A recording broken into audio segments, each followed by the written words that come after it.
Miss ಕಾಲ್ಗಳಲ್ಲಿ ಕೆಲವು ಟೈಮ್ನಲ್ಲಿ right ಕಾಲ್ ಆಗೋಗ್ಬಿಡುತ್ತೆ. ಹಾಗೆ ಆ ಅಭಿನಯದ ಕಲೆ ಇದೆ, ನಾಟಕ ಮಾಡೋದನ್ನ ಬಿಡಬೇಡಿ ಅಂತ ಹೇಳಿ ಅದು ನನಗೊಂಥರ ಉತ್ತೇಜನ ಕೊಟ್ಟಾಗ ಇನ್ಸ್ಪೈರ್ ಆಯಿತು. ಆವತ್ತಿನಿಂದ 73ರಿಂದ ಈಗಾಗಲೇ 2022 ಆಗಿದೆ, ಇಲ್ಲಿವರೆಗೂ ನನ್ನ ಪ್ರಯಾಣ. ಅದು ಕಾಲ ಬದಲಾಯಿತು ಅಂತ ಅನ್ನೋ ನಾಟಕ ನಿಜವಾಗ್ಲೂ ನನ್ನ ನಿಜ ಜೀವನದಲ್ಲೂ ಆ ಕಾಲನ ಬದಲಾಯಿಸ್ಬಿಡ್ತು. ಒಂದು 230-240ಕ್ಕಿಂತ ಹೆಚ್ಚಿಗೆ ಧಾರಾವಾಹಿಗಳಲ್ಲಿ ಪಾತ್ರ ಮಾಡಿದ್ದೀನಿ. ನಾನು ಅಂದ್ಕೊಂಡೇ ಇರಲಿಲ್ಲ ನಾನು ಒಬ್ಬ ಕಲಾವಿದೆಯಾಗಿ ಹೀಗೆ ಎಲ್ಲರ ಮುಂದೆ ಬಂದು ಒಂದು ರೆಕಗ್ನಿಷನ್ ಸಿಕ್ಕತ್ತೆ ಅಂತ ನಾನು ಅಂದ್ಕೊಂಡಿರಲಿಲ್ಲ. ಒಂದು ಹಿಂದಿ ಸಿನಿಮಾದಲ್ಲಿ ಸಹ ಮಾಡಿದೆ, ಗುರಿ ತೆರೆ ಪ್ಯಾರ್ ಮೇ ಅಂತ ಹೇಳಿ. ಅದು ನನಗೊಂದು ರೀತಿ ಹೆಮ್ಮೆ, ಒಂದು ದೊಡ್ಡ ಪ್ರೊಡಕ್ಷನು. 105-106 ಸಿನಿಮಾ ಆಗಿದೆ. ಈಚೆಗೆ ಒಂದು ಕೋಳಿತಾಳ ಅನ್ನೋ ಒಂದು ಫಿಲ್ಮ್ ಬಂದಿದೆ. ಶಿವಣ್ಣ ಅವ್ರ ಜೊತೆನೇ ಒಂದು 8 ಸಿನಿಮಾ ಮಾಡಿದ್ದೀನಿ. ರಾಘಣ್ಣ ಅವ್ರ ಜೊತೆ ಸ್ವಸ್ತಿಕ್ ಅನ್ನೋ ಒಂದು ಫಿಲಮಲ್ಲಿ ಅವ್ರ ತಾಯಿಯಾಗಿ ಪಾತ್ರ ಮಾಡಿದೆ. ಶಂಕರ್ ನಾಗ್ ಜೊತೆ ಮಾಲ್ಗುಡಿ ಡೇಸಲ್ಲಿ ಮಾಡಿದೆ. ಅದು ಒಂದು 2 ಎಪಿಸೋಡ್, ಅದು ಒಳ್ಳೆ ಎಪಿಸೋಡ್ಸ್. ಅದು ಒಂದು ದೋಣಿಲಿ ಕಾಲಿಟ್ಕೊಂಡು ಹೋಗೋದು, ನಿಂತ್ಕೊಂಡು ದೋಣಿಲಿ ಕಾಲಿಟ್ಕೊಂಡು ಹೋಗೋದು ಕಷ್ಟ. ನನಗೆ ಅದೊಂದು ಚೈತನ್ಯ ಕೊಟ್ಟಿರೋದು ಅಂತಂದರೆ ಈ ನನ್ನ ಒಂದು ಅಭಿನಯ ಕಲೆ ನನಗೆ ಆ ದೇವ್ರು ಕೊಟ್ಟಿರೋ ವರ ಅಂತ ನಾನು ಅನ್ಕೋತೀನಿ. ಇಲ್ಲದೆ ಆದರೆ ನಾನು ನಿಭಾಯಿಸೋಕೆ ಕಷ್ಟ ಆಗ್ತಾಯಿತ್ತು. ನನಗೆ ಕಹಿ ಘಟನೆ ಆಗಿರೋ ಅನುಭವನೇ ಇಲ್ಲ, ಸತ್ಯವಾಗ್ಲೂ ಹೇಳ್ತಾ ಇದ್ದೀನಿ. ಅಷ್ಟೇ ವ್ಯತ್ಯಾಸ ಅಭಿನಯಕ್ಕೆ. ಆದರೆ ಕಲಾವಿದರಿಗೆ ಅಭಿನಯದಲ್ಲಿ ಇಲ್ಲಿಗೇನು ಅಲ್ಲಿಗೇನು ವ್ಯತ್ಯಾಸ ಇಲ್ಲ. ಅಲ್ಲೂ ಪಾತ್ರನೇ ಇಲ್ಲೂ ಪಾತ್ರ. ಆದರೆ ನನಗನ್ನಿಸೋದು ವಯಸ್ಸಾಡಿಗೆ ವಯಸ್ಸು ಹೋಗ್ತಾನೆ ಇರುತ್ತೆ, ಯಾರಿಗೂ ವಯಸ್ಸಾಗದೆ ನಿಂತ್ಕೊಳ್ಳೋಕೆ ಸಾಧ್ಯ ಇಲ್ಲ. ಆ ವಯಸ್ಸಿನ ಜೊತೆಗೆ ಏನಂದರೆ ನಮ್ಮಲ್ಲಿ ಜ್ಞಾಪಕ ಶಕ್ತಿ ಬಹಳ ಮುಖ್ಯ ಬೇಕಾಗಿರೋದು. ಅಪ್ಪಾಜಿಯವ್ರು ಯಾವ ಕಾಲದವರು, ಡಾಕ್ಟರ್ ರಾಜ್ಕುಮಾರ್ ಅವರು ಎಷ್ಟು ಅಂತಂದರೆ ಹೇಗಿದ್ದೀರಾ ಅಂತ ಅದು ನಮ್ಮ ಪರಿಚಯನೇ ಇಲ್ಲದೆ ಅದ್ರ ಸಹಿತವಾಗಿ ಹೇಗಿದ್ದೀರಾ ಅಂತ ಕೇಳೋರು. ಒಂದು ಮಗುನ ಸಿಹಿ ತಿಂಡಿ ಅಂಗಡಿ ಮುಂದೆ ನಿಲ್ಲಿಸ್ಬಿಟ್ಟು ಇದು ಬೇಕಾ ಅದ್ಬೇಕಾದ್ರೆ ಮಗು ಎಲ್ಲದನ್ನು ಆಸೆಯಿಂದ ನೋಡುತ್ತೆ. ಹಾಗೆ ಪ್ರತ್ಯಕ್ಷ ದೇವರೇ ನಮಗೆ ಕಲಾಭಿಮಾನಿಗಳು. ನಮಸ್ಕಾರ, ನೀವು ನೋಡ್ತಾ ಇದ್ದೀರಾ ಪ್ರತಿಧ್ವನಿ. ನಾನು ಮಂಜುನಾಥ್ ಶ್ರೀನಿವಾಸ್. ಪ್ರತಿಧ್ವನಿಯ ವಿಶೇಷ ಕಾರ್ಯಕ್ರಮಕ್ಕೆ ಸ್ವಾಗತ. ಇವತ್ತಿನ ವಿಶೇಷ ಕಾರ್ಯಕ್ರಮದಲ್ಲಿ ನಮ್ಮ ಜೊತೆ ಇದ್ದಾರೆ ರಂಗಭೂಮಿ ಕಲಾವಿದೆಯಾಗಿ, ಕಂಠದಾನ ಕಲಾವಿದೆಯಾಗಿ, ಹಾಗೆಯೇ ಹಿರಿತೆರೆ ಕಿರಿತೆರೆ ಹಲವಾರು ನಾಟಕಗಳಲ್ಲಿ ಅಭಿನಯಿಸಿ ಸುಮಾರು 40ರಿಂದ 50 ವರ್ಷಗಳ ಕಾಲ ಎಲ್ಲ ಕನ್ನಡ ಜನರನ್ನು ಹಾಗೆಯೇ ಎಲ್ಲ ಸಿನಿ ಪ್ರೇಕ್ಷಕರನ್ನು ರಂಜಿಸುತ್ತಿರುವಂತಹ ಹಿರಿಯ ನಟಿ ಹಾಗೆ ಮೇರು ನಟಿಯಾಗಿರುವಂತಹ ರಾಧಾ ರಾಮಚಂದ್ರ ಅವರು ಇವತ್ತು ನಮ್ಮ ವಿಶೇಷ ಕಾರ್ಯಕ್ರಮದಲ್ಲಿ ಇದ್ದಾರೆ. ಬನ್ನಿ, ಅವರ ಒಂದು ಜೀವನ ಚರಿತ್ರೆಯನ್ನು ಹಾಗೆ ಚಿತ್ರರಂಗದಲ್ಲಿ ಯಾವ ರೀತಿ ಸಕ್ರಿಯವಾಗಿ ತೊಡಗಿಸಿಕೊಂಡಿದ್ದಾರೆ ಒಟ್ಟಾರೆ ಮಾಹಿತಿಯನ್ನು ನಿಮಗೆ ಈ ಒಂದು ವಿಶೇಷ ಕಾರ್ಯಕ್ರಮದ ಮುಖಾಂತರ ತಿಳಿಸ್ಕೊಡ್ತೀನಿ. ಅಮ್ಮ, ಮೊದಲನೇದಾಗಿ ನಮಸ್ತೆ, ಕಾರ್ಯಕ್ರಮಕ್ಕೆ ಸ್ವಾಗತ. ಅಮ್ಮ ನಮಸ್ತೆ. ನಮಸ್ಕಾರ ಮಂಜುನಾಥ್. ಹೇಗಿದ್ದೀರಾ? ಚೆನ್ನಾಗಿದ್ದೀನಿ, ದೇವರ ದಯದಿಂದ. ಇನ್ನೂ ಚೆನ್ನಾಗಿರಿ. ಆ್ಯಂಡ್ ಮೊದಲನೇದಾಗಿ ಕಾರ್ಯಕ್ರಮಕ್ಕೆ ಸ್ವಾಗತ. ನನಗೂ ತುಂಬ ಸಂತೋಷ ಆಯಿತು ನೀವು ಈ ಕಾರ್ಯಕ್ರಮಕ್ಕೆ ನನ್ನ ಬರ್ಮಾಡ್ಕೊಂಡಿದ್ದಕ್ಕೆ. ಧನ್ಯವಾದ. ಓಕೆ, ಹೇಗಿದ್ದೀರಾ? ಆ್ಯಂಡ್ ಹೇಗೆ ನಡೀತಿದೆ ನಿಮ್ಮ ಜೀವನ ಎಲ್ಲ? ದೇವರ ದಯದಿಂದ ಏರುಪೇರುಗಳಿಲ್ಲದೆ ಅವತ್ತು ಹೇಗಿತ್ತೋ ಇವತ್ತು ಹಾಗೆ ನಡ್ಕೊಂಡು ಹೋಗ್ತಾ ಇದೆ, ಅದೇ ಸಂತೋಷ. ಓಕೆ, ರಾಧಾ ರಾಮಚಂದ್ರ ಅಮ್ಮ ಅವರು ರಂಗಭೂಮಿಗೆ ಯಾವ ಥರ ಎಂಟ್ರಿ ಆದರು? ರಂಗಭೂಮಿಗೆ ನಾನು ಎಂಟ್ರಿ ಆಗೋಕ್ಕಿಂತ ಮುಂಚೆ ಮೊಟ್ಟ ಮೊದಲನೇದಾಗಿ 1973ರಲ್ಲಿ ಈ ಆಕಾಶವಾಣಿ ಧ್ವನಿ ಪರೀಕ್ಷೆಗೆ ನಾನು ಹೋಗಿದ್ದೆ. ಅಂದರೆ ಯಾರೋ ಒಬ್ರು ಹೇಳಿದ್ರು ನಿಮ್ಮ ಧ್ವನಿ ಚೆನ್ನಾಗಿ. ಆಗ ನಮಗಿದ್ದಿದ್ದ ಒಂದೇ ಒಂದು ಮಾಧ್ಯಮ ಅಂದರೆ ಆಕಾಶವಾಣಿ. ಹಾಗಾಗಿ ಅಲ್ಲಿ ಹೋಗಿ ವಿಚಾರಿಸಿದಾಗ ನೀವು ಧ್ವನಿ ಪರೀಕ್ಷೆ ಮಾಡ್ಕೋಬೇಕು, ಅದಾದಮೇಲೆ ನೀವು ಅದರೊಳಗಡೆ ಇದಾದರೆ ಸಕ್ಸಸ್ ಆದರೆ ಆಮೇಲೆ ನಾವು ಇದಕ್ಕೆ ನಾಟಕಗಳಿಗೆ ಕರಿತೀವಿ ಅಂತ. ಅದಕ್ಕೆ ಕ್ಯಾಶುಯಲ್ ಅಲ್ಲಿ ಆಕಾಶವಾಣಿ ಆರ್ಟಿಸ್ಟ್ಗಳಲ್ಲ, ಆಕಾಶವಾಣಿ ನಾಟಕ ವಿಭಾಗದ ಕಲಾವಿದರು ಅಂತ ಹೇಳಿ.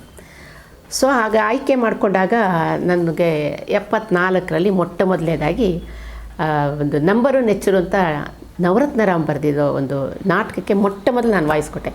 ಆದರೆ ಅದಕ್ಕಿಂತ ಮೊದಲು ಒಂದು ಹೊಸ ಅನುಭವ ಆಯಿತು. ಏನಂದರೆ ಶ್ರೋತೃ ಬೃಂದಾವನ ಅಂತ ಹೇಳಿ ಆವಾಗ ಒಂದು ಕಾರ್ಯಕ್ರಮ ಮಾಡೋರು ವಾಣಿಜ್ಯ ವಿಭಾಗದಲ್ಲಿ. ಏನಂದರೆ ಈ ಶ್ರೋತೃಗಳು ಯಾರ್ಯಾರಿರ್ತಾರೆ ಅವರು ಅವರ ಅನಿಸಿಕೆಗೆ ತಕ್ಕಂತೆ ಹಾಡುಗಳನ್ನ ಆಯ್ಕೆ ಮಾಡಿಕೊಂಡು ಅದಕ್ಕೆ ಒಂದು ಲಿಂಕ್ ಕೊಟ್ಕೊಂಡು ಒಂದು ಕಾರ್ಯಕ್ರಮ ಮಾಡೋದು, ಅವರವರ ಅನುಭವಕ್ಕೆ ಅವರವರ ಇದಕ್ಕೆ ತಕ್ಕಂತೆ. ಸೊ ನನಗೂ ಯಾಕೆ ಅನ್ನಿಸ್ತು, ಯಾಕೆ ಹಾಗೆ ಬರೀಬಾರ್ದು ಅಂತ ಹೇಳಿ ನಾನು ಕೇಳ್ತಾ ಇದ್ನಲ್ಲ. ಆಕಾಶವಾಣಿ ಒಂದೇ ಮಾಧ್ಯಮ ಇದ್ದಿದ್ದ ಅವಾಗ. ಹಾಗಾಗಿ ಒಂದು ಸಲ ಒಂದು ಕಾರ್ಯಕ್ರಮನ ಬರೆದುಕೊಟ್ರೆ ನನಗೆ ಏನು ಅನಿಸುತ್ತೆ, ಸ್ವಲ್ಪ ಭಾವನೆಗಳ ಮೇಲೆ ನನಗೆ ಮೊದಲಿಂದ ಇಮೋಷ್ನಲ್. ನನಗೆ ಕಲ್ಪನಾ ಅವರು ತುಂಬ ಆವಾಗಿನ ದಿವಸದಲ್ಲಿ ನನಗೆ ಅವರ ಅಭಿನಯ, ಅವರ ಧ್ವನಿ ಇವೆಲ್ಲ ನನಗೆ ತುಂಬ ಇಷ್ಟ ಆಗ್ತಾಯಿತ್ತು. ಸೊ ಹಾಗಾಗಿ ಅವರನ್ನೇ ನನ್ನ ಕಲ್ಪನೆಯಲ್ಲಿಟ್ಕೊಂಡು ಒಂದು ಕಾರ್ಯಕ್ರಮ ಮಾಡಿದೆ. ಆ ಕಾರ್ಯಕ್ರಮ ಮಾಡಿದಾಗ ಅವಾಗೆಲ್ಲ ಈ ಟೆಲಿಫೋನ್ ಇರಲಿಲ್ಲ, ಈಗಿನ ಥರ ಮೊಬೈಲ್ ಸರ್ವೀಸಸ್ ಇರಲಿಲ್ಲ. ಆಗ ಅಲ್ಲಿಂದನೇ ಬಂದವರು ಈ ಥರ ನಿಮ್ಮ ಕಾರ್ಯಕ್ರಮನ ನಾಳೆ ಆಕಾಶವಾಣಿಗೆ ಬಂದು ನೀವು ಅದನ್ನು ರೆಕಾರ್ಡ್ ಮಾಡಿಕೊಡಿ ಅಂತ. ನನಗಂತೂ ಅದೊಂಥರ ಥ್ರಿಲ್ಲಿಂಗ್ ಎಕ್ಸ್ಪೀರಿಯೆನ್ಸು. ಏಕೆಂದರೆ ನಮ್ಮ ಧ್ವನಿನ ನಾವೇ ಮಾತಾಡ್ದಾಗ ಕೇಳ್ಕೊಳ್ಳೋದಕ್ಕೂ ಬೇರೆ ಒಂದು ಆಯಾಮದಿಂದ ನಮ್ಮ ಧ್ವನಿನ ಕೇಳೋದಕ್ಕೂ ತುಂಬ ವ್ಯತ್ಯಾಸ ಇರುತ್ತೆ. ಸೊ ಹಾಗಾಗಿ ಒಂದು 13 ಹಾಡುಗಳನ್ನ ಒಂದು ಫ್ರೇಮ್ ಮಾಡಿಕೊಂಡು ಅದಕ್ಕೆ ಒಂದು ಲಿಂಕ್ ಕೊಟ್ಕೋಬೇಕು. ಅದು ಕಥಾರೂಪದಲ್ಲಾಗಿರ್ಬೋದು, ಏನೋ ನಮ್ಮ ಅನಿಸಿಕೆಗೆ ತಕ್ಕಂತೆ ಕೊಟ್ಕೊಂಡು ಮಾಡಬೇಕಾಗಿತ್ತು. ಆ ಕಾರ್ಯಕ್ರಮ ಮಾಡಿದಾಗ ಅದು ತುಂಬ ಸಕ್ಸಸ್ ಆಯಿತು. ಎಲ್ಲ ಒಳ್ಳೊಳ್ಳೆ ಶ್ರೋತೃಗಳೆಲ್ಲ ಅವರವರ ಅಭಿಪ್ರಾಯನ ಕಳಿಸ್ಕೊಡ್ತಾಯಿದ್ರು. ಅದು ನನಗೊಂಥರ ಉತ್ತೇಜನ ಕೊಟ್ಟಾಗ ಇನ್ಸ್ಪೈರ್ ಆಯಿತು. ಸೊ ಹಾಗಾದಮೇಲೆ ಅದು ಧ್ವನಿ ಪರೀಕ್ಷೆ ಕೊಟ್ಟೆ. ಧ್ವನಿ ಪರೀಕ್ಷೆಲ್ಲ ಆದಮೇಲೆ ಫಸ್ಟು ನಂಬರು ನೆಚ್ಚರು. ಅದು ಇವತ್ತಿನ ದಿವಸದಲ್ಲಿ ಹೇಗಾರು ಆಗ್ಬೋದು, ನನ್ನ ಮಿಸ್ ಕಾಲ್ಗಳಲ್ಲಿ ಕೆಲವು ಟೈಮ್ನಲ್ಲಿ ರೈಟ್ ಕಾಲ್ ಆಗೋಗ್ಬಿಡುತ್ತೆ ಹಾಗೆ. ಸೊ ಮೊದಲನೇದಾಗಿ ಒಂದು ಆಕಾಶವಾಣಿ ಕಾರ್ಯಕ್ರಮ ಬ್ರಾಡ್ಕಾಸ್ಟ್ ಆದಾಗ ಒಂಥರ ಖುಷಿ ಅನ್ನಿಸ್ತು ನನಗೆ.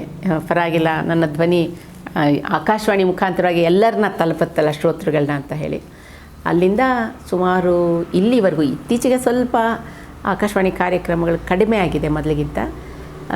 ಇಲ್ಲಿವರೆಗೂ 300 ನಾಟಕಗಳ ಮೇಲೆ ನಾಟಕಗಳನ್ನ ಮಾಡಿದ್ವಿ. ಒಳ್ಳೊಳ್ಳೆ ನಾಟಕಗಳು. ಅದರೊಳಗೆ ಅಗ್ನಿವಲಯ ಅಂತಿತ್ತು, ಯಯಾತಿ ಅಂತಿತ್ತು, ಆಮೇಲೆ ಇದ್ರ ನ್ಯಾಷನಲ್ ಇದಕ್ಕೆ ಪ್ರೋಗ್ರಾಮ್ ಬರ್ತಿತ್ತು. ಅದರೊಳಗಡೆ ಅದೊಂದು ತೃಪ್ತಿ ನನಗಿದೆ. ಶುರು ಮಾಡಿರೋದೇ ಆಕಾಶವಾಣಿಯಿಂದ ನನ್ನ ಒಂದು ಕಲಾ ಜೀವನ. ಓಕೆ. ಸೊ ಯಾರದೇ ಆದಂಥ ಒಂದು ಎಕ್ಸ್ಪೀರಿಯನ್ಸ್ ಇಲ್ಲದೆ ಆಕಾಶವಾಣಿಗೆ ಎಂಟ್ರಿ ಕೊಡ್ತೀರಾ.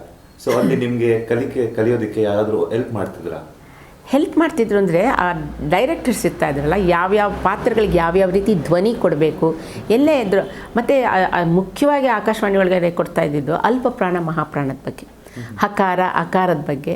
ಆಮೇಲೆ ಅಕಸ್ಮಾತಾಗಿ ಒಂದು ಸಂಸ್ಕೃತದ ಶಬ್ದ, ಕಠಿಣವಾದ ಶಬ್ದಗಳು ಬಂದಾಗ ಅದಕ್ಕೆ ತಕ್ಕಂತೆ ನಮ್ಮ ಧ್ವನಿನ ಹೇಗೆ ಮಾಡಬೇಕು ಅಂತ ಹೇಳಿ ಆಕಾಶವಾಣಿ ಒಳಗಡೆ ಅದು ಬಹಳ ಮುಖ್ಯ. ಆ ಸ್ಪಷ್ಟತೆ ಇರಬೇಕು, ಮತ್ತು ಪಾತ್ರಕ್ಕೆ ತಕ್ಕಂಥ ಒಂದು ಧ್ವನಿ ಮುಖಾಂತರ ಅಭಿನಯ ಇರಬೇಕು. ಅದನ್ನು ಕೇಳ್ತಾ ಇರೋರು ಆ ನಾಟಕನೇ ನೋಡಿದಾಗನ್ನೋ ಅನುಭವ ಬೇಕಾಗಿತ್ತು. ಅದು ನಮಗೆ ಒಂದು ಒಳ್ಳೆ ಬುನಾದಿ ಹಾಕ್ಕೊಡ್ತು ಆಕಾಶವಾಣಿ. ರಂಗಭೂಮಿ ಆಯಿತು, ಸೊ ಆಕಾಶವಾಣಿ ಆಯಿತು. ಸೊ ಧಾರಾವಾಹಿಗಳಿಗೆ ಫಸ್ಟ್ ಎಂಟ್ರಿ ಕೊಡ್ತಾರೆ ಅಥವಾ ಚಲನಚಿತ್ರಗಳಿಗೆ? ಇಲ್ಲ.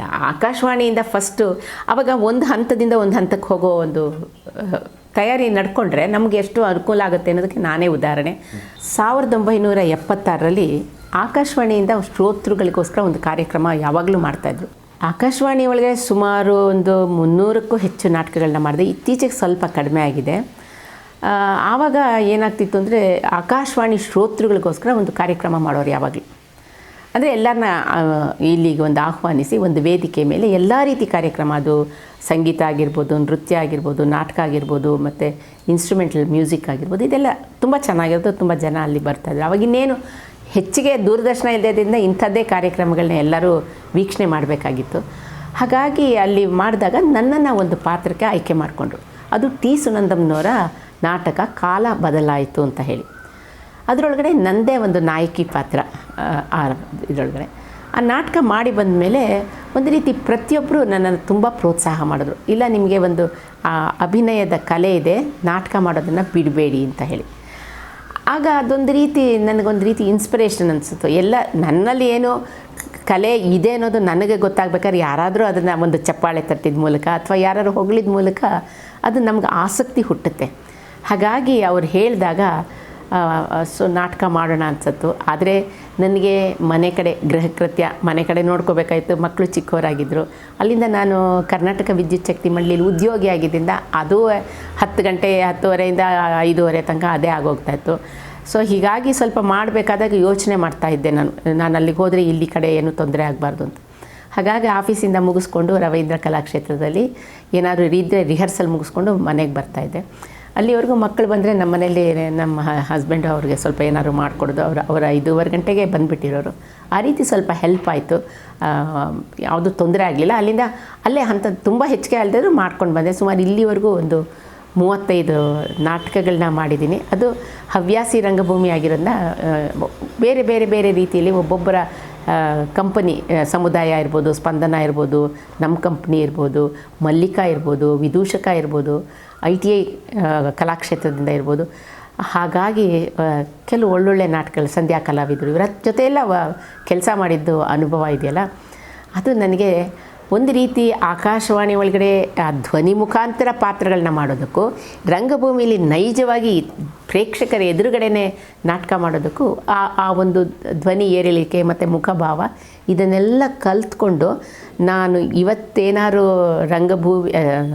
ಧಾರಾವಾಹಿ ಮತ್ತು ಚಲನಚಿತ್ರಗಳು ಮಾಡ್ತಾಯಿದ್ದೀನಿ ಅಂದರೆ ಇದು ನನಗೆ ಒಂದು ರೀತಿ ಬುನಾದಿ ಕೊಟ್ಟು ಆವತ್ತಿನಿಂದ 73ರಿಂದ ಈಗಾಗಲೇ 2022 ಆಗಿದೆ, ಇಲ್ಲಿವರೆಗೂ ನನ್ನ ಪ್ರಯಾಣ ಮುಂದುವರಿಸ್ಕೊಂಡು ಕರ್ಕೊಂಡು ಬಂದಿದೆ.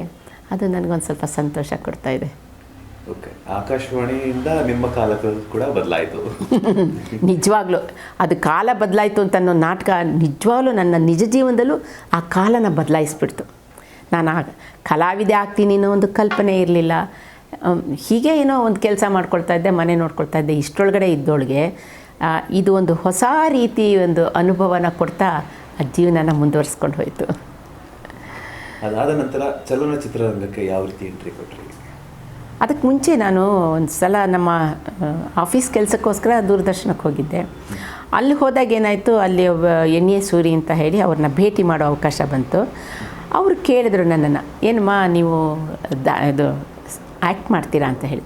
ನಾನಂದೆ, ಸರ್ ನಾನು ಆಕಾಶವಾಣಿ ಕಲಾವಿದೆ, ರಂಗಭೂಮಿಲೂ ಸ್ವಲ್ಪ ಕೆಲವು ನಾಟಕಗಳನ್ನ ಮಾಡಿದ್ದೀನಿ, ಆದರೆ ಈ ರೀತಿ ಟೆಲಿವಿಷನ್ ಮುಖಾಂತರವಾಗಿ ನಾನು ಯಾವುದೂ ಇಲ್ಲಿವರೆಗೂ ಮಾಡಿಲ್ಲ, ಅವಕಾಶ ಸಿಕ್ಕಿದ್ರೆ ಮಾಡಬೇಕು ಅನ್ನೋ ಉತ್ಸಾಹ ಇದೆ ಅಂತ ಹೇಳಿದೆ. ಅದಕ್ಕೆ ಅವರು ನಮ್ಮ ದೂರದರ್ಶನದಿಂದ ನೆರಳು ಅಂತ ಹೇಳಿ ಒಂದು ಟೆಲಿಚಿತ್ರ 90 ನಿಮಿಷಕ್ಕೆ ನಾವೊಂದು ಮಾಡ್ತಾಯಿದ್ದೀವಿ, ಅದರೊಳಗೊಂದು ಪಾತ್ರ ನೀವು ಮಾಡ್ತೀರಾ ಅಂತ. ಖಂಡಿತ ಆಗಲಿ ಮಾಡ್ತೀನಿ ಸರ್. ಅದಕ್ಕೆ ಒಂದು 5 ದಿವಸ ಅದಕ್ಕೆ ರಿಹರ್ಸಲ್ ಮಾಡಿದ್ರು, ಅಲ್ಲಿಂದ ಚಿತ್ರೀಕರಣ ಮಾಡಿದ್ರು. ಅದು 90 ನಿಮಿಷದ ಟೆಲಿಚಿತ್ರ. ಆದರೆ ಆವಾಗ ನಮಗೆ ಬೆಂಗಳೂರಿನಿಂದ ಅದು ರಿಲೇ ಇರಲಿಲ್ಲ. ಅದೇನೇ ಇದ್ದರೂ ಚೆನ್ನೈಯಿಂದ, ಆಗಿನ ಮಡ್ರಾಸಿಂದ, ಅಲ್ಲಿಂದ ಅದು ಪ್ರಸಾರ ಆಗಬೇಕಾಗಿತ್ತು. ಸೊ ನಾವಿಲ್ಲಿಂದ ರೆಕಾರ್ಡ್ ಮಾಡಿ ಅವ್ರಿಗೆ ಟೇಪ್ನ ಅಲ್ಲಿಗೆ ತಲುಪಿಸಿದ್ರೆ ಅವರು ಅಲ್ಲಿ ಸ್ಟೇಷನ್ ಮುಖಾಂತರವಾಗಿ ನಮಗೆ 6:30ಯಿಂದ 8:30ವರೆಗೂ ಒಂದು ಕಾರ್ಯಕ್ರಮಗಳನ್ನ ಚೆನ್ನೈನಿಂದ ಅದು ಪ್ರಸಾರ ಆಗ್ತಾಯಿತ್ತು. ಇದು ಏನಾಯಿತು, 6:30ಯಿಂದ 7, 7ರಿಂದ 7:15 ವಾರ್ತೆ, 7:15ರಿಂದ 7:30ವರೆಗೂ ಪ್ರದೇಶ ಸಮಾಚಾರ ಅಂತ ಇತ್ತು ಆವಾಗ. ನಾನು ಹೇಳ್ತಾ ಇರೋದು ಇದು 1987ರಲ್ಲಿ ಆಗಿದ್ದು ನನ್ನ ಅನುಭವದಲ್ಲಿ. 86ರಲ್ಲಿ ಇದು ಶೂಟಿಂಗ್ ಎಲ್ಲ ಆಯಿತು. 87 ಜನವರಿ 27ನೇ ತಾರೀಕು ನನ್ನ ಮೊಟ್ಟ ಮೊದಲನೇ ಅಂದರೆ ತೆರೆ ಮೇಲೆ ಕಂಡಂಥ ಪಾತ್ರ ನನ್ನದು ಅವತ್ತಿನ ದಿವಸ. ಅದು 90 ನಿಮಿಷಕ್ಕೆ 2 ಹಾಡುಗಳೆಲ್ಲ ಇತ್ತು. ತುಂಬ ಚೆನ್ನಾಗಿತ್ತು. ಅದು ಸಿನಿಮೀಯವಾಗಿ ಆವತ್ತಿನ ದಿವಸ ಈಗಲೂ 1.5 ಗಂಟೆಯಲ್ಲಿ ಒಂದು ಚಲನಚಿತ್ರ ಮಾಡೋ ಥರ ಬಂದುಬಿಟ್ಟಿದೆ. ಅದು 1.5 ಗಂಟೆ ಒಳಗಡೆ ಒಂದು ಆ ಟೆಲಿಚಿತ್ರ ಬಂದಿದ್ದು ಜನಕ್ಕೆ ತುಂಬ ಇಷ್ಟ ಆಯಿತು. ಯಾಕೆಂದರೆ ಆಗಿನ್ನೂ ಏನೂ ಕಾರ್ಯಕ್ರಮಗಳಿರ್ತಾ ಇರಲಿಲ್ಲ. ಹಾಗಾಗಿ ಅಲ್ಲಿಂದ ನೋಡಿ ನನ್ನ ಪ್ರಯಾಣ ಶುರುವಾಯಿತು. ಅಲ್ಲಿಂದ ಸುಮಾರು ಇಲ್ಲಿವರೆಗೂ ಒಂದು 230-240ಕ್ಕಿಂತ ಹೆಚ್ಚಿಗೆ ಧಾರಾವಾಹಿಗಳಲ್ಲಿ ಪಾತ್ರ ಮಾಡಿದ್ದೀನಿ. 87 ಅಂದರೆ ಇನ್ನೇನು ಹೆಚ್ಚು ಕಮ್ಮಿ 45-80 ಅದಷ್ಟು ಆಗಿರ್ಬೋದು ಅನ್ಕೋತೀನಿ, ಅಥವಾ 38 ವರ್ಷ ಆಗಿದೆ. 38 ವರ್ಷದ ಅನುಭವ ಆಗಿದೆ. ಆದರೆ ಇದಕ್ಕೆ ಮುಂಚೆ ನನಗೆ ಇನ್ನೊಂದು ಅವಕಾಶ ಸಿಕ್ತು. ಕಂಠದಾನ ಕಲಾವಿದೆಯಾಗಿ ಒಂದು ಅವಕಾಶ ಸಿಕ್ತು ನನಗೆ. 81ನೇ ಇಸ್ವಿನಲ್ಲಿ ಒಂದು ಚಲನಚಿತ್ರ ತಾವರೆಕೆರೆ ಅಂತ ಅದನ್ನು ನಿರ್ಮಾಣ ಮಾಡಿದರು. ಅದರೊಳಗಡೆ ನಾಯಕಿ ಪಾತ್ರಕ್ಕೆ ನನಗೆ ಒಂದು ಅವಕಾಶ ಸಿಕ್ತು, ಅದು ಡಬ್ಬಿಂಗ್ ಮಾಡೋದಕ್ಕೆ. ಒಳ್ಳೆ ಪಾತ್ರ ಅದು, ಮೊದಲಿಂದ ಒಳ್ಳೆ ಇದಾಗಿತ್ತು. ನನಗೂ ಒಂಥರ ಒಂದು ಒಳ್ಳೆ ಅವಕಾಶ ಸಿಕ್ಕಿತ್ತು. ಆದರೆ ಆ ಚಿತ್ರ ತೆರೆ ಕಾಣಲಿಲ್ಲ. ಅದು ಸ್ವಲ್ಪ ನಿರಾಶೆ ಆಯಿತು. ಅಲ್ಲಿಂದ ಮುಂದೆ ಹೀಗೆ ಪರಿಚಯ ಇದ್ದವ್ರು ಈ ಥರ ಇದೆ ಅಂತ ಹೇಳಿದ್ರು. ಅಲ್ಲಿ ಸುಮಾರೊಂದು 15-20ಕ್ಕೂ ಮೇಲ್ಪಟ್ಟು ಚಲನಚಿತ್ರಗಳಿಗೆ ನನ್ನ ಧ್ವನಿ ಕೊಟ್ಟೆ. ಅದರೊಳಗಡೆ ನಂಗೆ ತುಂಬ ಖುಷಿಯಾಗೋದು ಅಂದರೆ ಕೆಲವು ಪಾತ್ರಗಳು ಭಾಳ ಸಹಜವಾಗಿ ಬಂದಿತ್ತು. ಎಲ್ಲ ಮುಂದುವರಿಸ್ಕೊಂಡು ಹೋಗ್ಬೋದಾಗಿತ್ತು. ಆದರೆ ಆವಾಗ ನನಗೆ ಎಲ್ಲ ಥರ ಮಾಧ್ಯಮದಲ್ಲೂ ಕೆಲಸ ಮಾಡೋದು ಕಷ್ಟ ಆಗ್ತಾಯಿತ್ತು. ಏಕೆಂದರೆ ಮನೆ ನೋಡ್ಕೋಬೇಕಾಯಿತು, ಆಫೀಸ್ ಕೆಲಸ ನೋಡ್ಕೋಬೇಕಾಯಿತು, ಮಕ್ಕಳನ್ನ ಜವಾಬ್ದಾರಿ ಇತ್ತು. ಸೊ ಹೀಗಾಗಿ ಅಷ್ಟೊಂದು ಮುಂದುವರ್ಕೊಂಡು ಹೋಗೋಕ್ಕಾಗಲಿಲ್ಲ. ಆಮೇಲೆ ಆದರೆ ಕರ್ನಾಟಕ ಸರ್ಕಾರದಿಂದ ಸಂಸ್ಕೃತಿ ಸುದಿನ ಅಂತ ಹೇಳಿ ಗಣರಾಜ್ಯೋತ್ಸವ ದಿವಸ ಕಂಠೀರವ ಸ್ಟೇಡಿಯಂನಲ್ಲಿ ಕಾರ್ಯಕ್ರಮ ಮಾಡ್ತಾಯಿದ್ರು. ಎಲ್ಲ ಜಾನಪದ ತಂಡಗಳನ್ನ ಕರೆದು ಅಲ್ಲಿಂದ ಆ ಕಾರ್ಯಕ್ರಮನ ರೂಪಿಸ್ತಾಯಿದ್ರು. ರಾಜ್ಯಪಾಲರು ಬಂದು ಈ ಕಾರ್ಯಕ್ರಮಕ್ಕೆ ಚಾಲನೆ ಕೊಡ್ತಾಯಿದ್ರು. ಹಾಗಾಗಿ ಅದೇನಾಯಿತು, ಒಳ್ಳೆ ಕಾರ್ಯಕ್ರಮ. ಗುರು ಚನ್ನಬಸಪ್ಪನವ್ರಿಗೆ ಪಕ್ಕದಲ್ಲೇ ಅವರು ಧ್ವನಿ ಕೊಡ್ತಾಯಿದ್ದು. ಅದು ನನಗೆ ಇವತ್ತಿನವರೆಗೂ ಮರೆಯೋಕ್ಕಾಗದೇ ಇರುವಂಥ ಒಂದು ಅನುಭವ. ಬಹುಶಃ 1980ನೇ ಇಸ್ವಿಲಿ ಕೊಟ್ಟಿದ್ದು ಅನಿಸುತ್ತೆ. ಅಲ್ಲಿಂದ ಮುಂದಕ್ಕೆ ಸುಮಾರು ಕಾರ್ಯಕ್ರಮ ನಿರೂಪಣೆಗಳನ್ನ ಮಾಡ್ತಾಯಿದ್ದೆ. ವಾರ್ತಾ ಇಲಾಖೆಗೆ ಇದಕ್ಕೆಲ್ಲ. ಹಾಗಾಗಿ ಆ ಧ್ವನಿ ಮುಖಾಂತರವಾಗಿ ಸಾಕಷ್ಟು ನನಗೆ ಖುಷಿ ಕೊಟ್ಟಿದ್ದು. ಅಲ್ಲಿಂದ ಮತ್ತೆ ಪ್ರಯಾಣ ಮುಂದುವರೆದಿದ್ದು ದೂರದರ್ಶನ ಧಾರಾವಾಹಿಗಳಿಗೆ. ಅಲ್ಲೇ ಸುಮಾರು ಇಲ್ಲಿವರೆಗೂ ಒಂದು 230-240 ಧಾರಾವಾಹಿಗಳನ್ನ ಮಾಡಿರ್ಬೋದು, ಒಂದು 3000 ಎಪಿಸೋಡ್ಸ್ಗಳು ಆಗಿರ್ಬೋದು. ನಾನು ಅಂದ್ಕೊಂಡೇ ಇರಲಿಲ್ಲ ನಾನು ಒಬ್ಬ ಕಲಾವಿದೆಯಾಗಿ ಹೀಗೆ ಎಲ್ಲರ ಮುಂದೆ ಬಂದು ಒಂದು ರೆಕಗ್ನಿಷನ್ ಸಿಕ್ಕತ್ತೆ ಅಂತ ನಾನು ಅಂದ್ಕೊಂಡಿರಲಿಲ್ಲ. ಅದಾದಮೇಲೆ ಒಳ್ಳೊಳ್ಳೆ ಧಾರಾವಾಹಿಗಳ ಪಾತ್ರ ಮಾಡಿದೆ, ಒಳ್ಳೊಳ್ಳೆ ನಿರ್ದೇಶಕರ ಜೊತೆ, ಒಳ್ಳೊಳ್ಳೆ ಕಲಾವಿದರ ಜೊತೆ ಮಾಡಿದೆ. ಹೀಗೆ ಮಾಡ್ತಾ ಇರುವಾಗ 88ರಲ್ಲಿ ಒಂದು ಕರ್ನಾಟಕ ಹಾಲು ಉತ್ಪಾದಕರ ಸಂಘದಿಂದ ಉತ್ಪಾದಕರ ಹತ್ರ ಒಂದೊಂದೇ ರೂಪಾಯಿನ ಕಲೆಕ್ಟ್ ಮಾಡಿ ಒಂದು ಚಿತ್ರ ನಿರ್ಮಾಣ ಮಾಡಿದ್ರು KMFನವರು.